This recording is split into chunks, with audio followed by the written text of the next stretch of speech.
पहला सवाल तो ये है, जैसे मैं एक धार्मिक आदमी हूँ, भगवान को मानता हूँ, पूजा पाठ नहीं करता, मंदिर नहीं जाता, ठीक है, ध्यान करता हूँ, तो ये सब काम करता हूँ। बाकी भगवान के बनाए हुए जितने नियम है प्रेम से रहता हूँ। मेरा काम है अपने जितने करने वाले सब हो गए, सबके साथ प्रेम पूर्वक व्यवहार करना। समझे कि ये था, जैसे हमारे यहाँ मुसलमान भाई हैं हमारे, वो सब मस्जिद जाते हैं, उनका टारगेट होता है हज करना। सरदार लोग हैं गुरुद्वारे जाते हैं। हमारे हिंदू धर्म में थोड़ी सी परेशानी ये है, जैसे मैं अपनी परेशानी बताऊँ, आप गुरु हैं, इसके अलावा जैसे मैं ओशो सुनता हूँ, बुद्ध सुनता हूँ, ब्रह्म कुमारियाँ हैं, राधा स्वामी हैं, निरंकारी, ये तो वो हैं जो मैंने सुने हुए हैं। इसके अलावा भी बहुत गुरु हैं। तो सभी आप लोग गुरु मिल गए, एक हमें बता दो कहाँ जाना है, उसी रास्ते पे चल रहे हैं सारे हम। आप सभी चैनल को सब्सक्राइब कर लीजिएगा। जो भी YouTube पर देख रहे हैं चैनल को सब्सक्राइब कर लीजिए और शेयर कीजिएगा। श्रीमन नारायण दोस्तों, आज मैं आ चुकी हूँ भक्ति से ही संबंधित एक ऐसा वीडियो लेकर के जहाँ पर एक पर्सन गुरु जी से कुछ बहस करने लगता है कि गुरु जी मैं राधा स्वामी को भी मानता हूँ, गुरु जी मैं ओशो को भी मानता हूँ, साथ ही ब्रह्म कुमारी में भी मैंने ब्रह्म कुमारी सत्संग को भी मैंने अटेंड किया है। तो मुझे समझ नहीं आता कि भक्ति का क्या मार्ग है या भगवान की प्राप्ति हमें कैसे हो सकती है। तो उस पर वो गुरु जी से व्यंग कसते हुए कहता है कि गुरु जी आप सब गुरु ही मिलकर हमें क्यों नहीं बता देते कि मोक्ष की कैसे प्राप्ति होती है। तो इस पर गुरु जी को भी थोड़ा क्रोध आ जाता है और क्रोध आने के बावजूद भी वो उनके सभी सवालों के बड़े शालीनता के साथ देते हुए इस व्यक्ति को समझाते हैं। तो क्या समझाया है इस व्यक्ति को कि किस तरीके से हमें मोक्ष की प्राप्ति हो सकती है, आगे हम इस वीडियो में देखेंगे। आप वीडियो पूरा देखिएगा, स्किप मत कीजिएगा, क्योंकि ये वीडियो वास्तव में ही बहुत ही ज्यादा इंफॉर्मेटिव होने वाला है। तो बिना देरी करें शुरू करते हैं आज का ये इंटरेस्टिंग वीडियो। प्रभु जी आपकी चरणों में राधे राधे। खुश रहिए। मैं अभी कुछ ही दिनों से लगभग 20-25 दिनों से आपको सवाल जवाब सुनने शुरू करे मैंने। अच्छा, तभी से मन कर रहा था कि वृंदावन आपसे जाके मिलना है। अब बड़ी कृपा हुई भगवान की, तो फटाफट आपसे मिलने आ गया। मेरे मन में कुछ 3-4 बहुत सवाल थे जो हैं बहुत ज़रूरी सवाल हैं, जिनका संशय मेरे मन में था। तो जो मुझे लगा कि आपके सवाल जवाब देख के मुझे ज़रूर उसका जवाब मिलेगा। ठीक है जी, मैं बताता हूँ, मैं गाजियाबाद से आया हूँ। मेरे मन में पहला सवाल तो ये है, जैसे मैं एक धार्मिक आदमी हूँ, भगवान को मानता हूँ, पूजा पाठ नहीं करता, मंदिर नहीं जाता, ठीक है, ध्यान करता हूँ, तो ये सब काम करता हूँ। बाकी भगवान के बनाए हुए जितने नियम है प्रेम से रहता हूँ। मेरा काम है अपने जितने करने वाले सब हो गए, सबके साथ प्रेम पूर्वक व्यवहार करना। काम, क्रोध, लोभ, मोह, अहंकार, इस पर भी अच्छी तरह से काबू है। कोई मतलब इस तरह की चीज़ें नहीं है। लेकिन जब कुछ सुनते सुनते समझ में आया कि इससे काम नहीं होगा, अच्छे कर्म करोगे तो अच्छा जन्म मिलेगा, भगवान कोई गुरु बनाना भी जरूरी है। तो मैंने कुछ साल पहले राधा स्वामी सत्संग व्यास से नाम लिया। उन्होंने हमें 5 नाम दिए, मैं उसके जाप करता रहा। लेकिन फिर कुछ लगा कुछ जाप से मेरी संतुष्टि नहीं हुई। तो मैंने कहा जाप अगर करना ही है तो अपने राम कृष्ण शिव यही बहुत है, इनका ही जाप कर लिया जाए। तो वहाँ भी काम मेरा नहीं बना। मैं फिर सोचा, फिर अब आपके प्रश्न उत्तर सुने तो मैंने कहा भाई यहाँ से पता लगा मुझे करना क्या चाहिए। जो मैं ध्यान करता हूँ तो मैं अपनी सांसों पे ध्यान देता हूँ। जैसे आप आकार का ध्यान कहते हैं, किसी आकार का ध्यान नहीं करता, किसी मूर्ति का ध्यान नहीं करता, सिर्फ श्वास पे ध्यान देता हूँ। 1 घंटा बड़े आराम से रोज़ बैठता हूँ, पूरी शांति मिलती है मुझे उससे वैसे। लेकिन मैं आगे जाना चाहता हूँ। और अभी देखिए आप ठीक हैं, ध्यान कर रहे हैं, अच्छी बात है, पर ध्यान के लिए ईश्वर निराकार है। शास्त्र कहते हैं ईश्वर निराकार है। जी जी, पर उसका एक आकार भी है जी कई बार कथा में हमने समझाया है कि पानी निराकार होता है, जी, पर पानी जब बर्फ बन जाता है तो वही निराकार पानी एक आकार में आ जाता है। उसी प्रकार ईश्वर तो ब्रह्म है, निराकार है, पर वही अपने भक्तों के लिए कभी राम, कभी कृष्ण, कभी नरसिंह बन के एक साकार रूप में प्रकट हुए हैं। तो शांति तब मिलेगी जब आप साकार का चिंतन करेंगे। निराकार का ठीक है, निराकार तक हम पहुंचेंगे, छत का कोई आकार नहीं है। एक एग्जाम्पल दे रहा तो हूं। साकार में किसी का भी कर ले, साकार में कोई भगवान को, सारे भगवान अच्छे, जैसे आपने आज ही बताया। आज ही हम बताए कि हाँ। एक मूल तत्व है श्रीमन नारायण। जी, आप नारायण का ध्यान करें तो राम का भी हो गया, कृष्ण का भी हो गया, शिव का भी हो गया, सब आ गए। और आपका कोई विशेष है तो आप राम का, कृष्ण का, जो छवि आपको अच्छी लगे। नहीं विशेष तो मिला नहीं, विशेष तो किशन जी लगते हैं वैसे। हाँ, तो कृष्ण जी की छवि बसा लो मन में। उसमें भी एक परेशानी है, किशन जी का ध्यान करते हैं, टीवी वाले किशन जी मिल जाते हैं। कोई बात नहीं, उसका आपके कैसे घर में गोपाल पहले भगवान श्री कृष्ण की एक तस्वीर या बिहारी जी, ठीक है, बिहारी जी की एक तस्वीर अपनी आंखों के सामने रखो और जब ध्यान करने बैठो तो पहले उन्हें देख लो, है ना। जैसे जगन्नाथ जी हैं या बिहारी जी हैं, जो आपको अच्छे लगे, वो ध्यान करते समय पहले उनको देख लो, फिर आंख बंद करो तो वही दिखेंगे तस्वीर जो भी मतलब बाजार से मिल जाए, जो बिहारी जी की जो अच्छी लगे, जो अच्छी वो वाली तस्वीर मैंने। और भगवान की केवल इसी में नहीं, फिर आपको गहराई में जाना है तो हमने कथा में ये भी चीज़ बताई है कि हमें कल्पना करनी चाहिए कि भगवान हमारे सामने प्रत्यक्ष खड़े हैं। सुंदर से उनकी आँखें हैं, उनकी आँखों की कल्पना करो, सुंदर से उनके घुंघराले से बाल हैं, और ऐसी कल्पना करो कि वो आपसे बात कर रहे हैं, और ऐसा कल्पना करो भाव से, फिर आप ऐसा पूरा महसूस करेंगे कि आपकी बात हो रही है और आप उन्हें प्रत्यक्ष देख पा रहे हैं। तो ध्यान की विधि हमने कथा में कई बार समझाई है।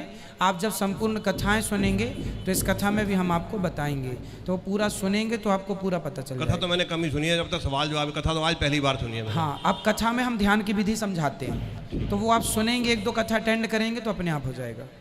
दूसरा प्रश्न एक ये था, जैसे हमारे यहाँ मुसलमान भाई हैं हमारे, वो सब मस्जिद जाते हैं, उनका टारगेट होता है हज करना। सरदार लोग हैं, गुरुद्वारे जाते हैं।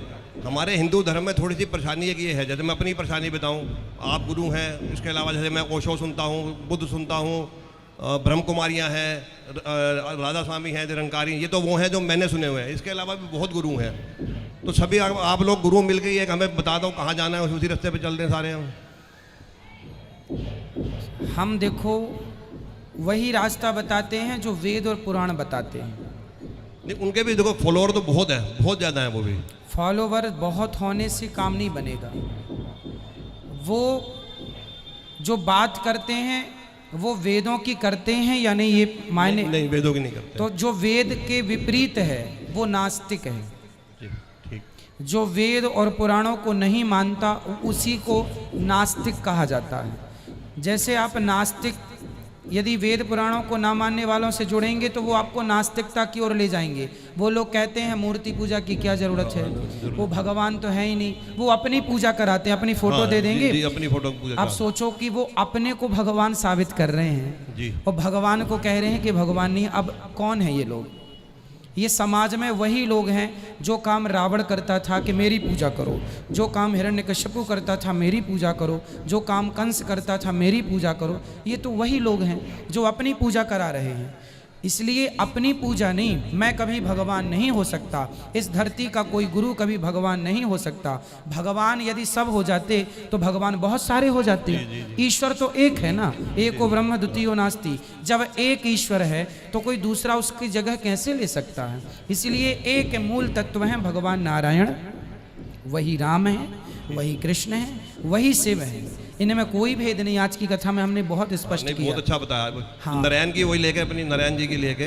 नारायण नहीं, नारायण नहीं, बोलो नारायण। नारायण, नारायण नहीं, नारायण। नारायण। हाँ, नारायण, श्रीमन नारायण, श्रीमन। ये तो मैं पाठ चलते फिरते हर टाइम बस करता हूँ। यही मूल मंत्र है। अजामिल के मुख से क्या निकला था? किनके? अजामिल के मुंह से क्या निकला था? अजामिल के मुंह से यही नाम निकला था, नारायण। मैं चलते फिरते घूमते फिरते जपता तो पूरा यही हूँ। बिल्कुल यही मंत्र है। आप राम राम जप रहे हैं, कृष्ण कृष्ण, ओम नमः शिवाय या श्रीमन नारायण, यही वो मंत्र हैं जिनसे भवसागर से पार आप जा सकते हैं। कई गुरु ऐसे होते हैं कि वो अपने से मंत्र बना के आपको देते हैं। अपने से मंत्र बना के दिया उन्होंने। तो अपने से मंत्र कैसे? हम जो मंत्र जपते हैं ना, हम अष्टाक्षर मंत्र जपते हैं। चारों वेदों में, 18 पुराणों में वो मंत्र है जो हम जपते हैं। ये वही मंत्र है जो लक्ष्मी जी भगवान के चरण दबाते दबाते जपती हैं।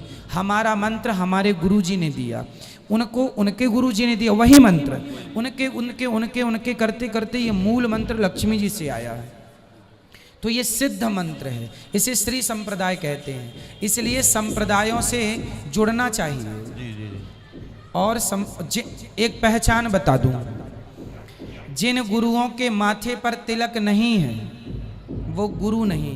पहचान बता रहा हूं मैं आपको। जिनके माथे पर तिलक नहीं है वो, अब बताइए हमारे जितने भी मंदिर हैं, हर मंदिर में भगवान के माथे पर तिलक है कि नहीं? जब भगवान के माथे पर तिलक है तो भगवान का रास्ता बताने वाले उन गुरुओं के माथे पर तिलक क्यों नहीं है? आप ही फॉलो नहीं करेंगे तो जनता क्या फॉलो करेगी?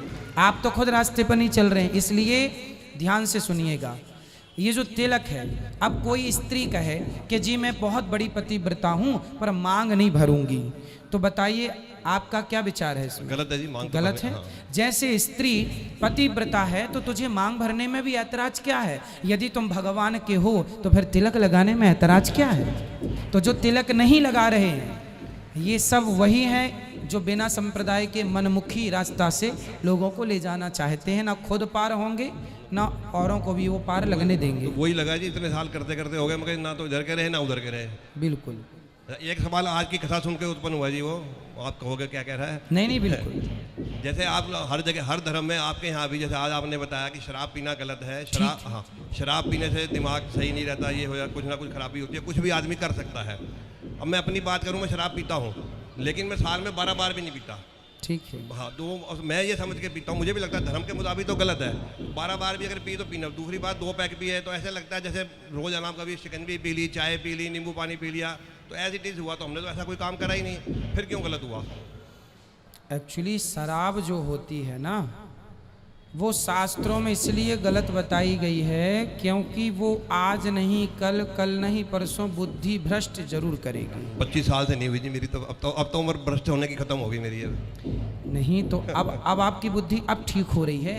नहीं, मैं तो 25 साल से पी रहा हूँ, पी इतनी रहा हूँ, इससे ज्यादा साल में 10-12 बार। अब आपकी बुद्धि अब ठीक हो रही है। हाँ। शराब देखो कुल मिला के अच्छी नहीं है, ये तो मैं इसलिए शराब नहीं पीना चाहिए।